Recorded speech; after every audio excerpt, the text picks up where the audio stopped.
Hello friends, counselling with अर्चना में आपका स्वागत है। आज हम भगवत गीता का तीसरा श्लोक शुरू करेंगे, क्योंकि दो श्लोक हमने पहले ही सुना चुका है आपको। और आज भगवत गीता के अध्याय 1 का तीसरा श्लोक हम आपको बताएंगे, जिसमें पश्यतां पांडुपुत्राणाम् आचार्या महती च मुमं व्यूढां द्रुपदपुत्रेण तव शिष्येण धीमता। अर्थात, हे आचार्य, पांडु पुत्रों की विशाल सेना को देखें, जिसे आपके बुद्धिमान शिष्य द्रुपद के पुत्र ने इतने कौशल से व्यवस्थित किया है। परम राजनीतिज्ञ दुर्योधन महान ब्राह्मण सेनापति द्रोणाचार्य के दोषों को इंगित करना चाहता था। अर्जुन की पत्नी द्रौपदी के पिता राजा द्रुपद के साथ द्रोणाचार्य का कुछ राजनीतिक झगड़ा था।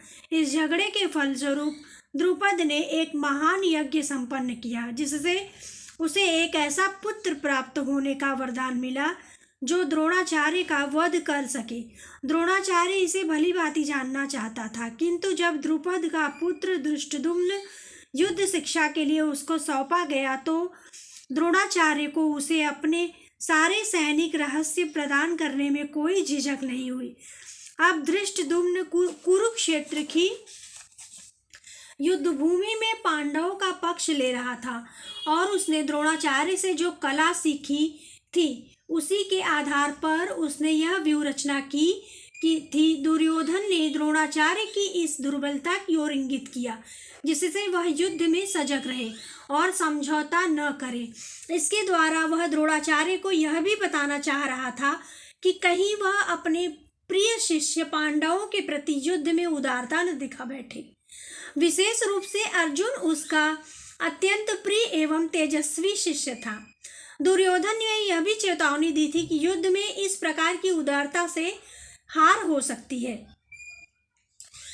अत्र क्षुरामहेत्वासा भीमार्जुन समायुधि युयुधानो विराटश्च द्रुपदश्च महारथ। इस सेना में भीम तथा अर्जुन के समान युद्ध करने वाले अनेक वीर धनुर्धर हैं, यथा महारथी युयुधान, विराट तथा द्रुपद। तात्पर्य, यद्यपि युद्ध कला में द्रोणाचार्य की महान शक्ति के समक्ष धृष्टद्युम्न महत्वपूर्ण बाधक नहीं था, किंतु ऐसे अनेक योद्धा थे जिनसे भय था। दुर्योधन इन्हें विजय पथ में अत्यंत बाधक बताता है, क्योंकि इनमें से प्रत्येक योद्धा भीम तथा अर्जुन के समान दुर्जेय था।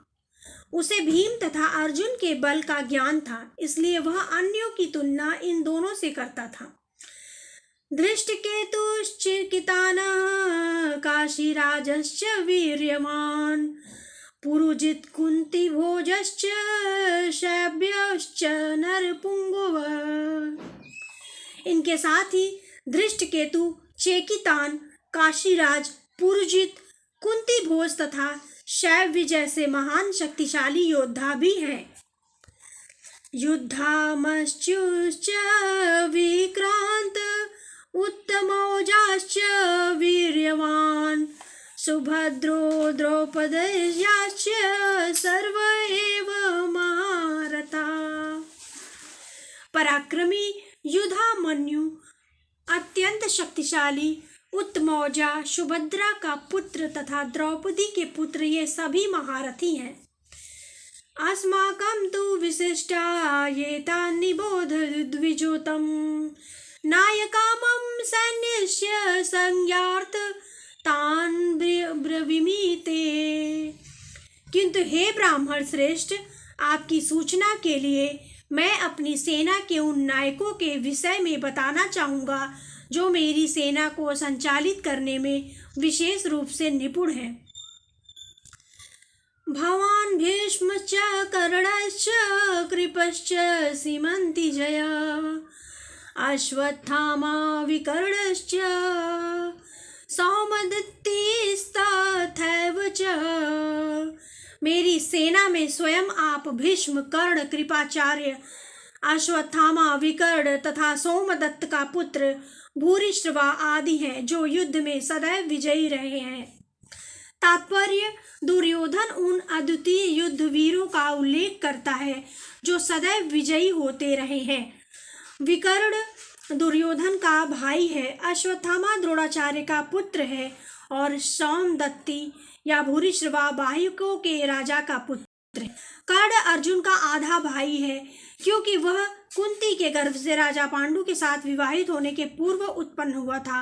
कृपाचार्य की जुड़वा बहन द्रोणाचार्य को ब्याही थी।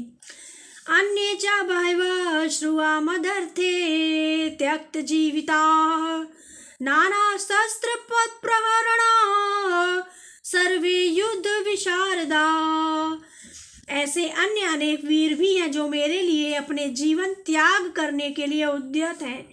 वे विविध प्रकार के हथियारों से सुसज्जित हैं और युद्ध विद्या में निपुण हैं। अर्थात जहाँ तक अन्यों का यथा जयद्रथ, कृतवर्मा तथा शल्य का संबंध है, वे सब दुर्योधन के लिए अपने प्राणों की आहुति देने के लिए तैयार रहते हैं।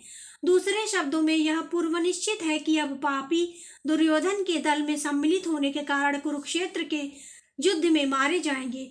निसंदेह अपने मित्रों का संयुक्त शक्ति के कारण दुर्योधन अपनी विजय के प्रति आश्वस्त था।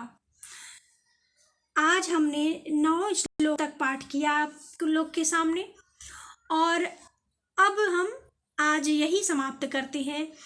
और आज का सुविचार है कि परिवर्तन संसार का नियम है। इसे हम कहना चाहेंगे कि किसी भी व्यक्ति को व्यर्थ का चिंता नहीं करना चाहिए क्योंकि समय हमें हमेशा परिवर्तन होता है।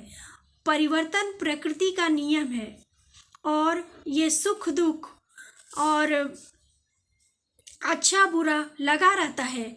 इसलिए मनुष्यों को व्यर्थ के कर्मों की चिंता न करते हुए अपने को सद्कर्मों में, अच्छे कार्यों में लगाए रखें और ईश्वर में परम विश्वास रखें क्योंकि जो होता है अच्छे के लिए होता है।